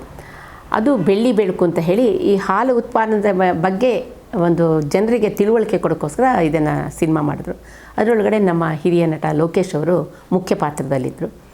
ಅವ್ರ ತಾಯಿಯಾಗಿ ನನಗೆ ಒಂದು ರಂಗಭೂಮಿಯ ನಂಟಿರೋರೆಲ್ಲರನ್ನ ಸುಮಾರು ಜನ ಕಲಾವಿದರನ್ನ ಆ ಬೆಳ್ಳಿ ಬೆಳಕಿನಲ್ಲಿ ಪಾತ್ರಗಳಿಗೆ ಆಯ್ಕೆ ಮಾಡಿಕೊಂಡ್ರು. ಅದರೊಳಗೆ ನಾನು ಅವ್ರ ತಾಯಿ ಪಾತ್ರ ಮಾಡಿದೆ. ಆ ಸಿನಿಮಾಗೆ ರಾಜ್ಯದ ದ್ವಿತೀಯ ಉತ್ತಮ ಚಿತ್ರ ಪ್ರಶಸ್ತಿನೂ ಬಂತು. ಆದರೆ ಅದು ತೆರೆ ಕಾಣಲಿಲ್ಲ, ಕಾರಣ ಏನೇನೋ ಇತ್ತು. ಆ ಚಿತ್ರಕ್ಕೆ ಕರ್ನಾಟಕ ರಾಜ್ಯದ 2ನೇ ಉತ್ತಮ ಚಲನಚಿತ್ರ ಪ್ರಶಸ್ತಿನೂ ಸಿಕ್ತು. ಆದರೆ ಕಾರಣಾಂತರಗಳಿಂದ ಅದು ತೆರೆ ಕಾಣಲಿಲ್ಲ. ಅದು ಸ್ವಲ್ಪ ನೋವಾಯಿತು. ಏನು ಮಾಡೋದಕ್ಕಾಗಲ್ಲ, ಈ ಥರದ್ದೆಲ್ಲ ನಡೆಯುತ್ತೆ. ಅದಾದ ನಂತರ ನಾನು ಕರ್ನಾಟಕ ವಿದ್ಯುತ್ ಶಕ್ತಿ ಮಂಡಳಿ ಕೆಲಸ ಮಾಡ್ತಾ ಇದ್ದಿದ್ದರಿಂದ ಈ ರೀತಿ ಪದೇ ಪದೇ ರಜೆ ಹಾಕಿದ್ರೆ ಕೆಲಸಕ್ಕೆ ತೊಂದರೆ ಆಗ್ತಾಯಿತ್ತು ಮತ್ತು ಎಲ್ಲರಿಗೂ ಕಷ್ಟ ಆಗ್ತಾಯಿತ್ತು. ಹಾಗಾಗಿ ಬೇಡ ಅಂತ ಹೇಳಿ ಆಗ ನಿರ್ಧಾರ ಮಾಡಿದೆ, ನನಗೆ ಒಂದು ವಾಲಂಟ್ರಿ ರಿಟೈರ್ಮೆಂಟ್, ಸ್ವಯಂ ನಿವೃತ್ತಿ ಪಡೆದು ಈ ರಂಗಕ್ಕೆ ಬರೋಣ, ಅಲ್ಲಿವರೆಗೂ ಬೇಡ ಅಂತ ಹೇಳಿ ಸ್ವಲ್ಪ ನಿಲ್ಲಿಸ್ಬಿಟ್ಟೆ. ಆವಾಗ 93ನೇ ಇಸ್ವಿನಲ್ಲಿ ನಾನು ವಾಲಂಟ್ರಿ ರಿಟೈರ್ಮೆಂಟ್ ಅಂದರೆ ಸ್ವಯಂ ನಿವೃತ್ತಿ ಪಡ್ಕೊಂಡು ಮತ್ತೆ ಕ್ರಿಯಾಶೀಲವಾಗಿ ಈ ಮಾಧ್ಯಮಕ್ಕೆ ಬಂದೆ. ಅಲ್ಲಿಂದ ಮುಂದಕ್ಕೆ ಆ ಥರ ತೊಂದರೆ ಆಗಲಿಲ್ಲ. ನನ್ನ ಪಾಡಿಗೆ ನನಗೆ ಹೇಗೆ ಬೇಕೋ ಯಾವಾಗ ಬೇಕೋ ಮಾಡ್ಕೊಂಡು ಹೋಗೋ ಅವಕಾಶ ಸಿಕ್ತು. ಸಿನಿಮಾ ಮತ್ತು ಧಾರಾವಾಹಿಗಳಲ್ಲಿ ನಿರಂತರವಾಗಿ ಅದು ನನಗೆ ಅದೃಷ್ಟದ ಇದು ಅಂತ ಅನ್ಕೋತೀನಿ. ಯಾಕೆಂದರೆ ತುಂಬ ಕಷ್ಟ, ಯಾಕೆಂದರೆ ನನಗೆ ಯಾವುದೂ ಅನುಭವ ಇಲ್ಲ. ಮತ್ತು ಹಿಂದೆ ನಮ್ಮ ಮನೆಯಲ್ಲಿ ಯಾರೂ ಈ ರೀತಿ ರಂಗದಲ್ಲಿ ಕೆಲಸ ಮಾಡಿದವರಲ್ಲ. ಹಾಗಾಗಿ ನನಗಿಂಥ ಒಂದು ಅವಕಾಶ ಬಂದಿದ್ದು ತುಂಬ ಸಂತೋಷ ಆಗ್ತಾಯಿದೆ. ಒಂದು ಹಿಂದಿ ಸಿನಿಮಾದಲ್ಲಿ ಸಹ ಮಾಡಿದೆ, ಗುರಿ ತೆರೆ ಪ್ಯಾರ್ ಮೇ ಅಂತ ಹೇಳಿ. ಅದು ನನಗೊಂದು ರೀತಿ ಹೆಮ್ಮೆನೇ, ಒಂದು ದೊಡ್ಡ ಪ್ರೊಡಕ್ಷನು. ಅದಲ್ಲದೆ ಒಳ್ಳೊಳ್ಳೆ ಪಾತ್ರಗಳನ್ನ ಮಾಡೋ ಅವಕಾಶ ಸಿಕ್ತು. ಒಳ್ಳೊಳ್ಳೆ ನಿರ್ದೇಶಕರ ಹತ್ರ, ಅದು ಗಿರೀಶ್ ಕಾರ್ನಾಡ್ ಆಗಿರ್ಬೋದು, ಗಿರೀಶ್ ಕಾಸರವಳ್ಳಿಯವರಾಗಿರ್ಬೋದು, ನಾಗಾಭರಣ ಆಗಿರ್ಬೋದು, ಭಾರ್ಗವ ಆಗಿರ್ಬೋದು, ಯಾರ ಹೆಸರು ಬಿಟ್ಟರು ಕಷ್ಟ ಅನ್ಸುತ್ತೆ. ಅಂದರೆ ಅಷ್ಟು ನಾಗ್ತಿಹಳ್ಳಿ ಚಂದ್ರಶೇಖರು, ಬರ್ಗೂರು ರಾಮಚಂದ್ರಪ್ಪ ಸರು, ಇವರ ಇನ್ನೂ ದೊಡ್ಡ ದೊಡ್ಡ ನಿರ್ದೇಶಕರ ಜೊತೆ ಕೆಲಸ ಮಾಡೋ ಒಂದು ಅವಕಾಶ ಸಿಕ್ತು. ಮತ್ತು ಎಲ್ಲ ನಟರ ಜೊತೆ, ಆವತ್ತಿನ ನಾಯಕ ನಟರ ಜೊತೆ ಕೆಲಸ ಮಾಡೋ ಅವಕಾಶ ಸಿಕ್ತು. ಇರ್ಬೋದು ಅದು ಸಣ್ಣ ಪುಟ್ಟ ಪಾತ್ರ, ನಾನು ಯಾವತ್ತೂ ಅದನ್ನೆಲ್ಲ ಗಮನಿಸ್ತಿಲ್ಲ. ನಾನೊಂದು ಪಾತ್ರ ಮಾಡೋದು, ಅದು ನನಗೆ ಯಾವ ಪಾತ್ರ ಬರುತ್ತೋ ಆ ಪಾತ್ರನ ಮಾಡ್ಕೊಂಡು ಬಂದುಬಿಡ್ತಾಯಿದ್ದೆ. ಹಾಗಾಗಿ ಇಲ್ಲಿವರೆಗೂ ಹೆಚ್ಚು ಕಮ್ಮಿ ಒಂದು 105-106 ಸಿನಿಮಾ ಆಗಿದೆ. ಇತ್ತೀಚೆಗೆ ಒಂದು ಕೋಳಿತಾಳ ಅನ್ನೋ ಒಂದು ಫಿಲ್ಮ್ ಬಂದಿದೆ. ಅದು ಸಾಕಷ್ಟು ಅಂತಾರಾಷ್ಟ್ರೀಯ ಫಿಲ್ಮೋತ್ಸವಗಳಲ್ಲಿ ಅದು ಪ್ರದರ್ಶನ ಕೊಡ್ತು. ಮುಖ್ಯ ಪಾತ್ರದಲ್ಲಿ ಹೀರೋಯಿನ್ ಅಂತಂದರೆ ನಾವು ಅಜ್ಜ ಅಜ್ಜಿನೇ ಹೀರೋಯಿನು. ಅದರೊಳಗಡೆ ಒಂದು ಮೊಮ್ಮಗ ಬರ್ತಾನೆ, ಅವನಿಗೆ ಒಂದು ಕೋಳಿ ಸಾರು ಮಾಡೋದು ಸಂಭ್ರಮ ಅಜ್ಜ ಅಜ್ಜಿಗೆ. ಆದರೆ ಆ ಕೋಳಿನೇ ಮಿಸ್ ಆಗಿಬಿಡುತ್ತೆ. ಹೇಗಾದರೂ ಮಾಡಿ ಅವನಿಗೆ ಆ ಪದಾರ್ಥ ಮಾಡಿ ಬಡಿಸ್ಬೇಕು ಅನ್ನೋದಿರುತ್ತೆ. ಇದು ಒಂದು ಚಲನಚಿತ್ರದಲ್ಲಿ ಇತ್ತೀಚೆಗೆ ಈಗ ತಾನೇ ತೆರೆ ಕಂಡಿದೆ ಮತ್ತು ಒಳ್ಳೆಯ ಅಭಿಪ್ರಾಯ ಪಡೀತಾ ಇದೆ. ಆ ಸಿನಿಮಾದಲ್ಲೇ ಮಾಡೋ ಅವಕಾಶ ಸಿಕ್ತು. ಅದಕ್ಕೆ ಮುಂಚೆ ರಾಮರೇ ಅಂತ ಹೇಳಿ ಅದು ಸಹ ಒಂದು ಒಳ್ಳೆಯ ಪಾತ್ರ, ಕೆಂಪಮ್ಮನ ಕೋರ್ಟ್ ಕೇಸ್, ಈ ರೀತಿ ಹೇಳ್ಕೊಳಕ್ಕೋದ್ರೆ ತುಂಬ ನನ್ನ ಅದೃಷ್ಟದಲ್ಲಿ ಒಳ್ಳೊಳ್ಳೆ ಪಾತ್ರಗಳನ್ನ ಮಾಡಿದೆ. ಆ ತೃಪ್ತಿ ನನಗಿದೆ. ಏಕೆಂದರೆ ಯಾವುದೇ ರೀತಿ ಹಿನ್ನೆಲೆ ಇಲ್ಲ, ಮನೆಯಲ್ಲಿ ಯಾರ್ದು ಇಲ್ಲ. ಮತ್ತು ಅದಕ್ಕೋಸ್ಕರ ಒಂದು ಟ್ರೈನಿಂಗು ಇವಾಗೆಲ್ಲ ಒಂದು ಎಕ್ಸ್ಪೀರಿಯೆನ್ಸ್ ತೊಗೊಳ್ಳೋದು ಏನೂ ಇಲ್ಲ. ನನಗೆ ಬಂದಾಗ ನಾನು ಮಾಡ್ಕೊಂಡು ಹೋಗ್ತಾ ಇದ್ದೀನಿ. ಯಾವ ಯಾವ ಮೇರು ನಟರ ಜೊತೆ ಎಲ್ಲ? ಬಿಕಾಸ್ ಯಾಕಂತಂದ್ರೆ 106 ಸಿನಿಮಾಗಳು ಅಂತಂದ್ರೆ ತಮಾಷೆ ಮಾತಲ್ಲ. ಈಗಿನ ಕಾಲದಲ್ಲಿ 1-2 ಸಿನಿಮಾಗಳು ಮಾಡಿದ್ರೇನೆ ಒಂದು ಗರ್ವ ಪಡ್ತಾರೆ ಆ ಥರ. ಹಾಗೇನೆ ಇನ್ನೂ ಒಂದು ಏನು ಅಂತಂದ್ರೆ, ಸೊ ಕೆಲವ್ರಿಗೆ ಅವಕಾಶ ಬಾಗಿಲು ಬಡಿದು ತಟ್ಟೆ ಎಬ್ಬರಿಸುತ್ತೆ. ಸೊ ಕೆಲವ್ರಿಗೆ ಅವಕಾಶನೇ ಸಿಗಲ್ಲ, ಒಂದು 5-6 ಸಿನಿಮಾಗಳು ಮಾಡಿ. ಬಟ್ ಆ ಥರದಲ್ಲಿ ನೀವು ಆಗಿನ ಕಾಲದಿಂದನೂ ಸಹ 106 ಸಿನಿಮಾಗಳು ಮತ್ತು ಇನ್ನೂ ಹಲವಾರು 250-300ಕ್ಕೂ ಹೆಚ್ಚು ಧಾರಾವಾಹಿಗಳಲ್ಲಿ ನಡೆಸಿದ್ದೀರ. ಆಕಾಶವಾಣಿಯಲ್ಲೆಲ್ಲ ವಾಯ್ಸ್ ಕೊಟ್ಟಿದ್ದೀರ. ಸೊ ಈ ಥರ ಬಂದಾಗ ಸೊ ನೀವು ಯಾವ ಯಾವ ನಟರ ಜೊತೆ ಒಂದು ತೆರೆಯನ್ನು ಹಂಚ್ಕೊಂಡಿದ್ದೀರಾ? ನಂಗೆ ತುಂಬ ಸಂತೋಷ ಅಂದರೆ ಅದು ಎಷ್ಟು ಜನದ್ದು ಹೇಳ್ಬೋದು. ಏಕೆಂದರೆ ನಿರ್ದೇಶಕರದನ್ನು ನಾನು ಹೇಳಿದೆ, ಕಲಾವಿದರ ಪೈಕಿ ಶಿವರಾಜ್ ಕುಮಾರ್ ಶಿವಣ್ಣ ಅವ್ರ ಜೊತೆನೇ ಒಂದು 8 ಸಿನಿಮಾ ಮಾಡಿದ್ದೀನಿ. ಮತ್ತು ರಾಘವೇಂದ್ರ ರಾಜ್ಕುಮಾರ್ ರಾಘಣ್ಣ ಅವ್ರ ಜೊತೆ ಸ್ವಸ್ತಿಕ್ ಅನ್ನೋ ಒಂದು ಫಿಲಮಲ್ಲಿ ಅವ್ರ ತಾಯಿಯಾಗಿ ಪಾತ್ರ ಮಾಡಿದೆ. ನಮ್ಮ ಅಪ್ಪು ಜೊತೆ ಮಾಡಿಲ್ಲ ಅನ್ನೋ ಕೊರಗು ನನ್ನನ್ನು ಬಾಧಿಸ್ತಾಯಿತ್ತು, ತುಂಬ ಬಾಧಿಸ್ತಾಯಿತ್ತು. ಯಾಕೋ ಅದಕ್ಕೆ ಅವಕಾಶ ಆಗಿಲ್ಲ ಅನ್ನೋ ನೋವಿತ್ತು ನನಗೆ. ಅವ್ರ ಜೊತೆ ಒಂದು ಮಾಡಬೇಕು ಅನ್ನೋ ಆಸೆ ಇತ್ತು. ಅದು ಅಂಜನಿ ಪುತ್ರದ ಮುಖಾಂತರ ಅಪ್ಪು ಅವ್ರಿಗೆ ಅಜ್ಜಿಯಾಗಿ ಅಭಿನಯಿಸಿದೆ. ಅದು ಒಂದು ನಿಜವಾಗ್ಲೂ ಒಂದು ತೃಪ್ತಿ ಕೊಟ್ಟು. ಆದರೆ ಆ ಕಳ್ಕೊಂಡಿರೋ ನೋವನ್ನ ನಾವು ಏನು ಮಾಡಿದ್ರು, ನಮ್ಮ ಉಸಿರಿರೋವರೆಗೂ ಆ ನೋವು ನಮ್ಮಲ್ಲಿದ್ದೇ ಇರುತ್ತೆ. ಮತ್ತು ಇವ್ರದ್ದು ನಮ್ಮ ಟೈಗರ್ ಪ್ರಭಾಕರ್ ಅವ್ರ ತಾಯಿಯಾಗಿ ಅಭಿನಯಿಸಿದೆ. ಸುಧಾರಾಣಿ, ಶ್ರುತಿ, ತಾರಾ ಮತ್ತು ಸೌಂದರ್ಯ ಅವ್ರ ಜೊತೆ ಮಾಡಿರೋದು ನಿಜವಾಗ್ಲೂ ನನಗೆ ಭಾಳ ಒಂದು ರೀತಿ ಎಲ್ಲೋ ಒಂದು ಕಡೆ ಖುಷಿ ಕೊಟ್ಟಿರೋವಂಥದ್ದು. ಅಂಥ ಮೇರು ನಟಿ, ಅಷ್ಟು ಸಿಂಪಲ್, ಭಾಳ ಒಳ್ಳೆಯ ನಟಿ. ಅವ್ರ ಜೊತೆ ನಾನು ದ್ವೀಪದಲ್ಲಿ ಅವರ ತಾಯಿಯಾಗಿ ಅಭಿನಯಿಸೋ ಒಂದು ಅವಕಾಶ ಸಿಕ್ತು. ಎಷ್ಟು ಮರಿತೀನೋ ಗೊತ್ತಿಲ್ಲ ನನಗೆ. ಇವರೆಲ್ಲರ ಜೊತೆ ವಿಷ್ಣುವರ್ಧನ್ ಸರ್ ಜೊತೆ ಮಾಡಿದೆ. ಆಮೇಲೆ ಶಂಕರ್ ನಾಗ್ ಜೊತೆ ಮಾಲ್ಗುಡಿ ಡೇಸಲ್ಲಿ ಮಾಡಿದೆ. ಅದು ಒಂದು 2 ಎಪಿಸೋಡಲ್ಲಿ ಒಳ್ಳೆಯ ಎಪಿಸೋಡ್ಸ್. ಅದು ಎಲ್ಲ ಭಾಷೆನಲ್ಲೂ ಹೋಗಿರೋವಂಥ ಮಾಲ್ಗುಡಿ ಡೇಸಲ್ಲಿ ಮಾಡಿರೋ ಒಂದು ಖುಷಿ. ಮತ್ತು ಇನ್ಯಾರ್ದು ಏನಾದರೂ ಅಂಬರೀಷ್ ಅಣ್ಣನ ಜೊತೆ ಮತ್ತು ನಮ್ಮ ಡಾಕ್ಟರ್ ರಾಜ್ಕುಮಾರ್ ಅವ್ರ ಜೊತೆ ಮಾಡೋ ಅವಕಾಶ ಸಿಕ್ಕಲಿಲ್ಲ ನನಗೆ. ಅದು ಸ್ವಲ್ಪ ಒಂದು ಕಡೆ ಎಲ್ಲೋ ಒಂದು ಕಡೆ ನೋವಿದೆ. ಆದರೆ ಅಟ್ಲೀಸ್ಟ್ ಎಲ್ಲ ಅವರವರ ಜೊತೆ ಬೆರೆತು ಅವ್ರ ಜೊತೆ ಮಾತಾಡೋವಂಥ ಅವಕಾಶ ನನಗೆ ಸಿಕ್ಕಿತ್ತು. ಅನಂತ್ನಾಗ್ ಅವ್ರ ಜೊತೆ ಮಾಡಿದ್ದೆ. ಈ ಥರ ಸಾಕಷ್ಟು ಕಲಾವಿದರ ಜೊತೆ ಕೆಲಸ ಮಾಡಿದ್ದೀನಿ. ಲೋಕೇಶ್ ಅವರು ಆವಾಗ ಬೆಳ್ಳಿ ಬೆಳಕು ಪ್ರಾರಂಭ ಆಗಿದ್ದೆ ಅವ್ರ ಜೊತೆ. ಹಾಗಾಗಿ ಎಲ್ಲಿ ಮರಿತೀನೋ ಗೊತ್ತಿಲ್ಲ. ಯಾಕೆಂದರೆ ಎಲ್ಲದನ್ನು ಒಟ್ಟಿಗೆ ಹಂಚ್ಕೋಬೇಕಾದಾಗ ನೆನಪುಗಳು ಬರೋದು ಕಷ್ಟ ಆಗುತ್ತೆ. ಆದರೂ ಸಾಕಷ್ಟು ಕಲಾವಿದರ ಜೊತೆ ಕೆಲಸ ಮಾಡಿರೋ ಒಂದು ಅನುಭವ, ಸಾಕಷ್ಟು ಒಳ್ಳೊಳ್ಳೆ ನಿರ್ದೇಶಕರ ಜೊತೆ, ಅದು ಬಹಳ ಮುಖ್ಯ. ಯಾಕೆಂದರೆ ನಾವು ಕಲಿಯೋದು ಒಬ್ಬ ನಿರ್ದೇಶಕ ಕ್ಯಾಪ್ಟನ್ ಆಫ್ ದ ಶಿಪ್ ಅಂತೀವಿ.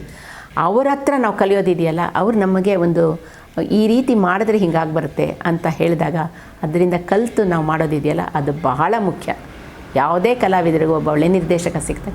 ನಿರ್ದೇಶಕ ಎಲ್ಲರೂ ಒಳ್ಳೆಯವರೇ, ಯಾರು ತಮ್ಮ ಒಂದು ಪ್ರಾಜೆಕ್ಟು ಕೆಟ್ಟದಾಗಿ ಬರಬೇಕು ಅನ್ನೋದಿರಲ್ಲ. ಅದರೊಳಗಡೆ ಈ ಥರ ಮಾಡಿದಾಗ ಅವ್ರಿಗೊಂದು ತೃಪ್ತಿ, ನಮಗೂ ಒಂದು ತೃಪ್ತಿ. ಹಾಗೆ ನಡ್ಕೊಂಡು ಬರ್ತಾ ಇದೆ ಇಲ್ಲಿವರೆಗೂ. ಸೊ ಅಂಜನಿ ಪುತ್ರದ ಸಿನಿಮಾದ ಮೂಲಕ ಆ ಒಂದು ಕೊರಗು ಸಹ ನಿಮಗೆ ಇದು ಫುಲ್ಫಿಲ್ ಆಗುತ್ತೆ. ಸೊ ಅಪ್ಪುವನ್ನು ಎಲ್ಲ ಅಭಿಮಾನಿಗಳು ಸಹ ತುಂಬ ಮಿಸ್ ಮಾಡ್ಕೊತಿದ್ದಾರೆ. ಸೊ ನೀವು ಅವ್ರ ಜೊತೆ ಆ್ಯಕ್ಟ್ ಮಾಡಿದಾಗ ಅವರ ಒಂದು ಹಾವಭಾವ ಆಗಿರ್ಬೋದು, ಹಾಗೆಯೇ ಅವರ ಆ್ಯಕ್ಟಿವ್ನೆಸ್ ಆಗಿರ್ಬೋದು, ಹಿರಿಯರಿಗೆ ಮರ್ಯಾದೆ ಕೊಡ್ತಿದ್ದಂಥ ರೀತಿ, ಬಿಕಾಸ್ ಯಾಕಂತಂದರೆ ಎಲ್ಲ ಒಂದು ಆರ್ಟಿಸ್ಟ್ಗಳು ಸಹ ಹೇಳ್ಕೊತಾನೆ ಬಂದಿದ್ದಾರೆ ಇದುವರೆಗೂ. ಸೊ ಯಾವ ರೀತಿ ಇತ್ತು ನಿಮ್ಮ ಮತ್ತು ಅವರ ಒಡನಾಟ? ನನಗೆ ಅಪ್ಪು ಜೊತೆ ಆ್ಯಕ್ಟ್ ಮಾಡೋಕ್ಕಿಂತ ಮುಂಚೆ ಬಹಳಷ್ಟು ಕಾಲ ಸ್ವಸ್ತಿಕ್ ಸಿನಿಮಾ ಆಗಿರ್ಬೋದು, ಆಗ ಅಲ್ಲಿ ಶಿಮ್ಲಾದಲ್ಲಿ ನಡೆದಾಗ ಅವರು ಅಲ್ಲೇ ಬಂದಿದ್ದರು. ಮತ್ತು ಅಲ್ಲಿದ್ದೇ ಬೆಳದಿಂಗಳಾಗಿ ಬಾ ಅಂತ ಹೇಳಿ ಒಂದು ವಜ್ರೇಶ್ವರಿ ಕಂಬೈನ್ಸ್ನವ್ರದ್ದು ಒಂದು ಸೀರಿಯಲ್ ಮಾಡಿದ್ವು, ಲಾಲಿ ಅಂತ ಮಾಡಿದ್ವು. ಆವಾಗೆಲ್ಲ ಅವರು ಆವಾಗವಾಗ ಬಂದು ಹೋಗ್ತಾಯಿದ್ರು.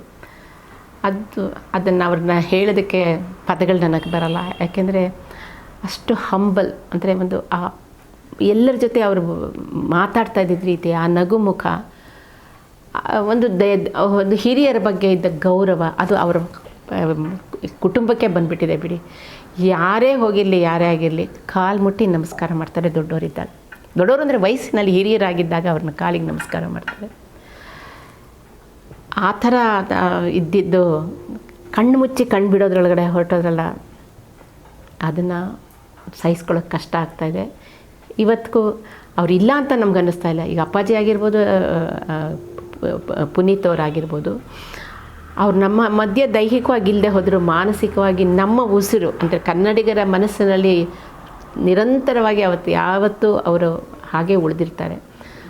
ಅದ್ರ ಜೊತೆಗೆ ಅವ್ರು ಹಾಗೆ ಹೋದ ತಕ್ಷಣ ಅದೇ ಆ ಸ್ಮೈಲಿಂಗ್ ಫೇಸು ಬಂದು ಅಮ್ಮ ಹೇಗಿದ್ದೀರಾ, ಇದೆಲ್ಲ ನೆನೆಸ್ಕೊಂಡಾಗ ತುಂಬ ನೋವಾಗುತ್ತೆ.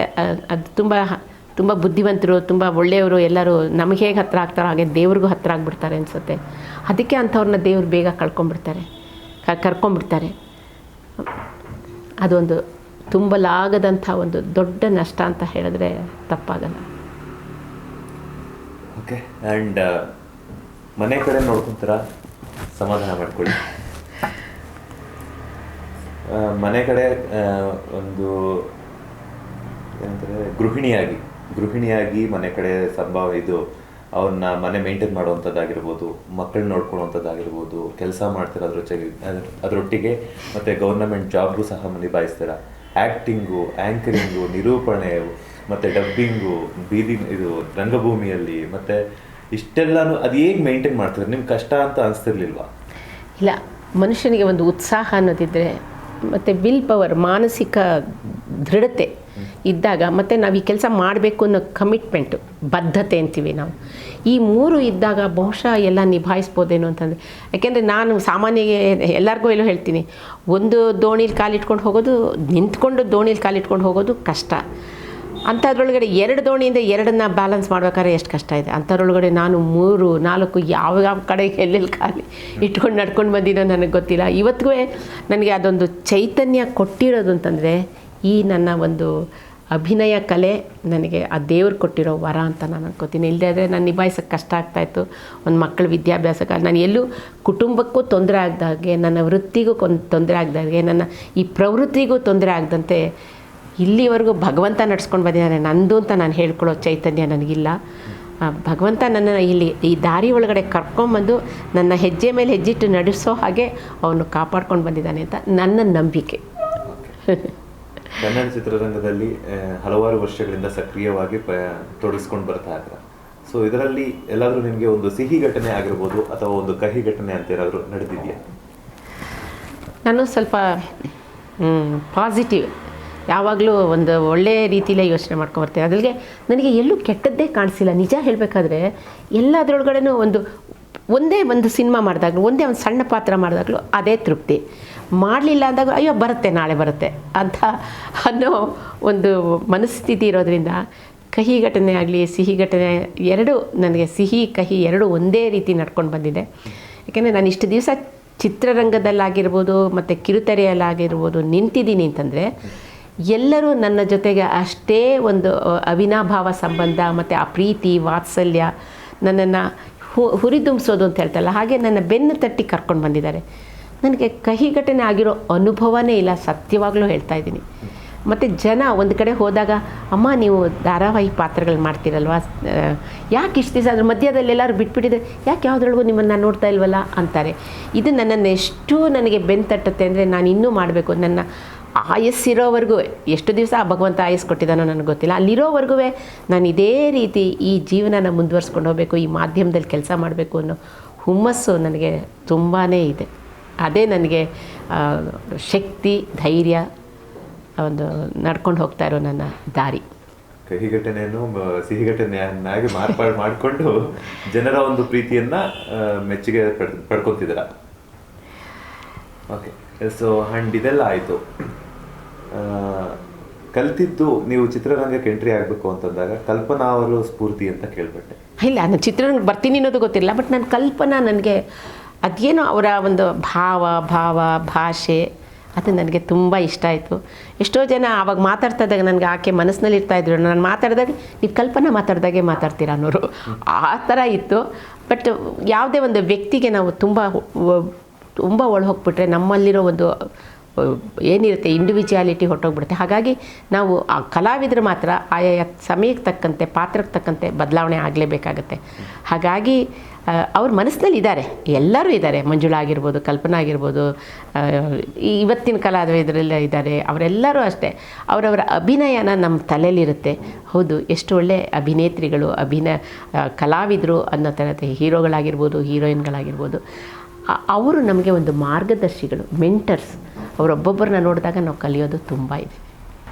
ಕನ್ನಡ ಚಿತ್ರರಂಗದಲ್ಲಿ ಏನು ಕಲ್ತ್ರಿ? ಸೊ ಹಾಗೆಯೇ ಕನ್ನಡ ಟೆಲಿವಿಷನಲ್ಲಿ ಏನು ಕಲ್ತ್ರಿ? ಅದು ಕಿರುತೆರೆ ಇರ್ಬೋದು, ಇದು ಬೆಳ್ಳಿತೆರೆ, ಹಿರಿತೆರೆ ಆಗಿರ್ಬೋದು. ಎರಡರೊಳಗೂ ಅಭಿನಯ ಅನ್ನೋದು ಒಂದೇ ಇರುತ್ತೆ. ಯಾಕೆಂದರೆ ಅಲ್ಲಾದರೂ ಆ ಪಾತ್ರಕ್ಕೆ ತಕ್ಕಂತೆ ಅಭಿನಯ ನೀಡಬೇಕು, ಇಲ್ಲಾದರೂ ಪಾತ್ರಕ್ಕೆ ತಕ್ಕಂತೆ ಅಭಿನಯ ಬೇಕು. ಇದೇನೆಂದರೆ ದೊಡ್ಡ ಸ್ಕ್ರೀನು, ಅದು ಸ್ವಲ್ಪ ಏನಂದರೆ ಕಿರುತೆರೆ ಒಳಗಡೆ ಕೆಲಸ ಜಾಸ್ತಿ, ಅಂದರೆ ಅದು ಸಮಯಕ್ಕೆ ತಕ್ಕಂತೆ ಓಡ್ತಾ ಇರಬೇಕಾಗತ್ತೆ. ಆದರೆ ಸಿನಿಮಾ ಏನಾಗುತ್ತೆ, ಒಂದು ಸಲ ಮಾಡೋದು, ಅದಕ್ಕೆ ಸಾಕಷ್ಟು ತಾಲೀಮ್ ಮಾಡಿ ಸಾಕಷ್ಟು ರಿಹರ್ಸಲ್ ಮಾಡ್ಬೋದು. ಅದೇ ಇದರೊಳಗಡೆ ಈಗ ಸ್ವಲ್ಪ ಚೇಂಜ್ ಆಗಿದೆ. ಮೊದಲಾದರೆ ಇದು ಇಟ್ಕೊಂಡು ಫಿಲ್ಮ್ ಇಟ್ಕೊಂಡು ನಾವು ಮಾಡ್ತಾ ಇದ್ದಾಗ ಭಾಳ ಕಷ್ಟ ಆಯಿತು. ಯಾಕೆಂದರೆ 2 ಟೇಕು 3 ಟೇಕು ತೊಗೊಂಡ್ಬಿಟ್ರೆ ಅದು ಫಿಲ್ಮ್ನ ನುಂಗ್ದಾಗ ಆಗ್ತಾಯಿತ್ತು. ಇವಾಗ ಟೆಕ್ನಾಲಜಿ ಚೇಂಜ್ ಆಗಿದೆ, ಅದರಿಂದ ಸ್ವಲ್ಪ ಒಂದು 5-6 ಟೇಕ್ಸ್ ತೊಗೊಂಡ್ರು ಪರವಾಗಿಲ್ಲ, ಸರಿಯಾಗಿ ಬರೋವರೆಗೂ ಅನ್ನೋ ಥರ ಇರುತ್ತೆ.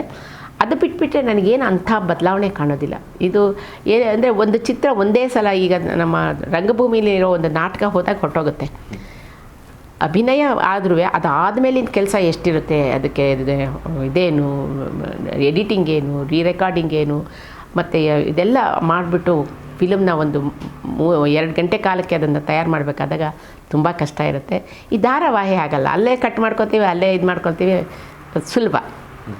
ಸಿನಿಮಾದ ಕೆಲಸ ಕಾರ್ಯ ಜಾಸ್ತಿ ಇರುತ್ತೆ, ಅಷ್ಟೇ ವ್ಯತ್ಯಾಸ. ಅಭಿನಯಕ್ಕೆ ಅಂದರೆ ಕಲಾವಿದರಿಗೆ ಅಭಿನಯದಲ್ಲಿ ಇಲ್ಲಿಗೇನು ಅಲ್ಲಿಗೇನು ವ್ಯತ್ಯಾಸ ಇಲ್ಲ. ಅಲ್ಲೂ ಪಾತ್ರನೇ, ಇಲ್ಲೂ ಪಾತ್ರನೇ. ನೀವು ನಿಮ್ಮ ಕೆರಿಯರ್ನ ಸ್ಟಾರ್ಟ್ ಮಾಡಬೇಕು ಅಂದಾಗ ಯಾವುದಾದ್ರೂ ಸ್ಟ್ರಗಲಿಂಗ್ ಪೀರಿಯಡ್ ಇತ್ತಾ? ಸ್ಟ್ರಗ್ಲಿಂಗ್ ಅಂತ ಅನ್ನಿಸ್ತಾ ಇರಲಿಲ್ಲ. ಏನಂತಂದರೆ ನನಗೆ ಕೆಲಸದಲ್ಲಿ ವೃತ್ತಿನಲ್ಲಿದ್ದರಿಂದ ಅಲ್ಲಿ ಸ್ವಲ್ಪ ಏನಾಗ್ತಾಯಿತ್ತು, ರಜಾ ತೊಗೊಳ್ಳಾಗ ಸ್ವಲ್ಪ ಸ್ಟ್ರಗ್ಲಿಂಗ್ ಪೀರಿಯಡ್ ಅನ್ನಿಸ್ತಾಯಿತ್ತು. ರಜಾ ಹಾಕಿದ್ರೆ ಮಾರನೇ ಸಹ ಕೆಲಸಗಳು ಬಿದ್ದಿರ್ತಾಯಿತ್ತು. ಇದೆಲ್ಲ ಬಿಟ್ಬಿಟ್ರೆ ಬಹುಶಃ ನನ್ನ ವ್ಯಕ್ತಿತ್ವನೇ ವಿಚಿತ್ರ ಅನಿಸುತ್ತೆ. ಯಾಕೆಂದರೆ ನಾನು ಯಾವುದಕ್ಕೆ ಆದರೂ ಈಗ ನಾನು ಯಾವತ್ತೂ ಹೇಳ್ತಾ ಇರ್ತೀನಿ, ಒಂದು ಲೋಟದಲ್ಲಿ ನೀರು ಹಾಕಿದಾಗ ಲೋಟಕ್ಕೆ ತಕ್ಕಂತೆ ಇರುತ್ತೆ, ಒಂದು ತಟ್ಟೆಗೆ ಹಾಕಿದಾಗ ತಟ್ಟೆಗಿರುತ್ತೆ. ಹಾಗಾಗ್ಬಿಟ್ಟು ನಾನು ಎರಡಕ್ಕೂ ಅಡ್ಜಸ್ಟ್ ಮಾಡ್ಕೊಂಡು ಹೊರಟೋಗ್ಬಿಟ್ಟೆಪ್ಪ. ನನಗೇನೋ ಇಲ್ಲಿವರೆಗೂ ಎಲ್ಲರೂ ಈ ಪ್ರಶ್ನೆ ಕೇಳ್ತಾರೆ, ಆದರೆ ನನಗನ್ಸುತ್ತೆ ನಾನು ಯಾವುದೇ ಕಷ್ಟ ಪಡಲಿಲ್ವೇನೋ ಅನಿಸುತ್ತೆ. ಒಂದು ಟೈಮ್ ಆಗಲಿ, ಒಂದು ಬದ್ಧತೆ. ಇವಾಗ ನಾನು ಇವತ್ತು ನಾಳೆ ಶೂಟಿಂಗ್ ಹೋಗಬೇಕು ಅಂದರೆ ಇವತ್ತು ರಾತ್ರಿ ಎಲ್ಲ ರೆಡಿ ಮಾಡಿ ಇಟ್ಕೊಂಡಿರ್ತೀನಿ. ಬೆಳಗಾಗಿದ್ದು ಹೋದರೆ ಅಲ್ಲೇನೂ ಮರ್ತಿರಬಾರ್ದು. ಈ ಥರ ಅದು ನನ್ನಲ್ಲಿ ಆ ಬದ್ಧತೆ ಅಂದರೆ ಕಮಿಟ್ಮೆಂಟ್ ಇರೋದ್ರಿಂದ ಬಹುಶಃ ನನಗೆ ಯಾವುದ್ರೊಳಗೂ ನನಗೆ ಕಷ್ಟ ಅಂತಲೇ ಅನ್ನಿಸ್ಲಿಲ್ಲ. ನಿಜ ಹೇಳ್ಬೇಕಾದ್ರೆ ಬೇರೆಯವರೆಲ್ಲ ಹೇಳ್ತಾರೆ, ಯಾಕೆ ಮೇಡಮ್ ಇಷ್ಟು ವಯಸ್ಸಾಯ್ತು ಆರಾಮಾಗಿ ಮನೇಲಿರಿ ಅಂತಾರೆ. ಆದರೆ ನನಗನ್ನಿಸೋದು ಪಾಡಿಗೆ ವಯಸ್ಸು ಹೋಗ್ತಾನೆ ಇರುತ್ತೆ, ಯಾರಿಗೂ ವಯಸ್ಸಾಗದೆ ನಿಂತ್ಕೊಳ್ಳೋಕ್ಕೆ ಸಾಧ್ಯ ಇಲ್ಲ. ಆ ವಯಸ್ಸಿನ ಜೊತೆಗೆ ಏನಂದರೆ ನಮ್ಮಲ್ಲಿ ಜ್ಞಾಪಕ ಶಕ್ತಿ ಬಹಳ ಮುಖ್ಯ ಬೇಕಾಗಿರೋದು. ಕಿರುತೆರೆ ಆಗಿರ್ಬೋದು, ಸಿನಿಮಾ ಮಾಧ್ಯಮ ಆಗಿರ್ಬೋದು, ಆ ಒಂದು ಜ್ಞಾಪಕ ಶಕ್ತಿ ಚೆನ್ನಾಗಿದ್ದು ಮತ್ತು ಯಾವುದೇ ಸಮಸ್ಯೆ ಇಲ್ಲದೆ ನಾವು ಪಾತ್ರ ನಿರ್ವಹಿಸ್ತಾ ಇರೋವರೆಗೂ ನಮ್ಮನ್ನು ಮಾಧ್ಯಮ ಮುಂದುವರಿಸ್ಕೊಂಡು ಹೋಗುತ್ತೆ ಅಂತ ನನ್ನ ನಂಬಿಕೆ.